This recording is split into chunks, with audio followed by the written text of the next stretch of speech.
What is up, everyone? Duolingo reported earnings today, and I think they had a good earnings report, but the stock was down over 20% after hours. So we're going to look at the earning report and see if we can figure out what is going on.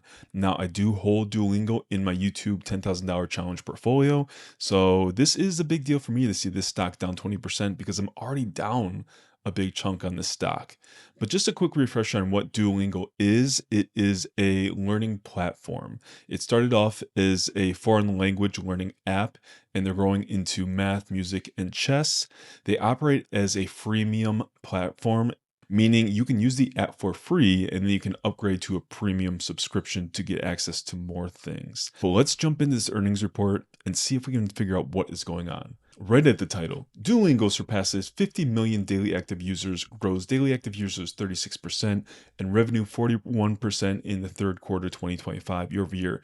Just looking at the title, if you're growing your daily active users by 36% and you're growing revenue by 41%, that's a great quarter, especially when you have over 50 million active users every single day. So looking at the commentary from the CEO, we've had a great 2025 so far, with daily active users and revenue both up 40% or more in the first 9 months compared to the same period last year, all while expanding profitability.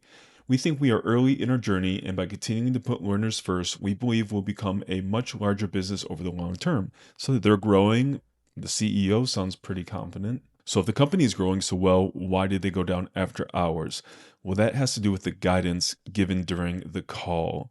The CEO said, "We're not optimizing for short-term revenue. We're focused on building the best learning product possible." So as an investor, especially people who are maybe they're short-term traders, not long-term investors, when a company and the CEO says we're not focusing on building revenue, specifically they're focusing on building a better product, people don't like hearing that. They want to hear you're going to make as much money as possible. And I think specifically what he's referring to is the forecast for the Q4 daily active users is not as high as what is expected from Wall Street. So during the guidance, they basically gave a number of what they think the daily active users will be in Q4, and it's lower than the expectations, so the stock sold down. So very interesting to see such a negative reaction in stock price to what looks to be a pretty good earnings report. All right, let's jump into the chart and do some technical analysis and see if we can figure out what's going on from a technical standpoint. I do also want to say that the valuation on this company is very high. Its PE is currently 108, so it's not cheap. So that could influence why the stock price went down after hours, because you basically have to have an exceptionally great earnings and guidance at this point. And their earnings were really good, but I think the guidance was a little weaker than what people wanted, so stock price went down. But looking at the chart, I think this is a whole big wave and this entire sequence is correcting. We see right now on the daily chart, the stock price is below the 5100 and 200 moving averages. So today, Duolingo closed at about $260. After hours, it got down to $205. Funny, 205. Look at this previous support and resistance line I drew. This is the previous peak, 205. So it got down right down to this peak. Based on that alone, depending on what stock price does tomorrow morning, I will buy another share.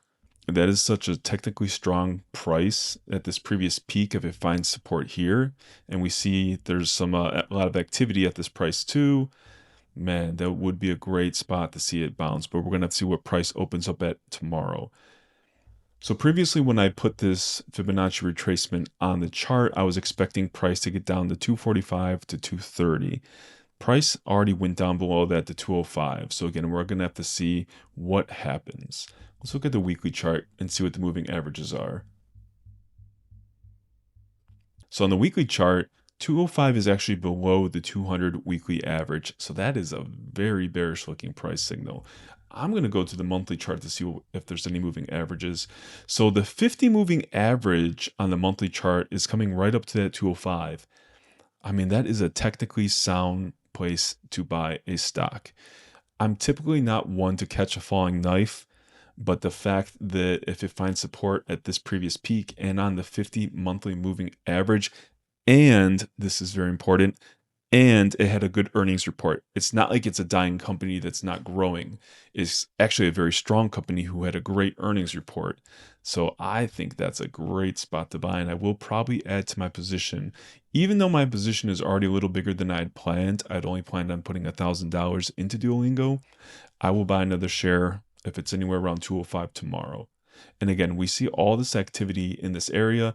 We see 205 was the previous resistance, turned support, support, support, resistance, resistance, support. So very active price. Ah, man, again, I'm not one to catch a falling knife because there's no guarantee price will not go down further. But 205 looks like a great entry if it stays there. I'm going to put in the Bollinger Bands to see. So it's below the median on the monthly. And the bottom of the Bollinger Bands, yeah, this is scary. From a fundamental standpoint, based on how the company is doing, I'm not afraid to buy the stock. Again, I already started my position, so things look good there. From a technical standpoint, on the charts, things look very scary. Again, really the only thing we can draw from is 205 is the previous peak here way back in 2001. So we can see if that $205 holds. Outside of that, there's nothing really to prevent this price from continuing to go down. So this is kind of a watch and see what happens. If you believe in the company, if you believe in the fundamentals, I think it's a good time to either start a position or add to your position. This is not financial advice. I'm not a professional. I don't know what I'm doing. I'm just making stuff up as I go. But a very interesting report from Duolingo. I personally use Duolingo when I want to learn a foreign language. I think it's a cool app. I was playing chess on it last week, so I think it's fun. I think it has a lot of potential. And with the advancements in AI, I know Duolingo is very big on implementing AI into their app to make it even better. I think the company has a bright future. We're just gonna have to see what happens. What do you think? Please comment below. I want to hear from the people who are watching this video.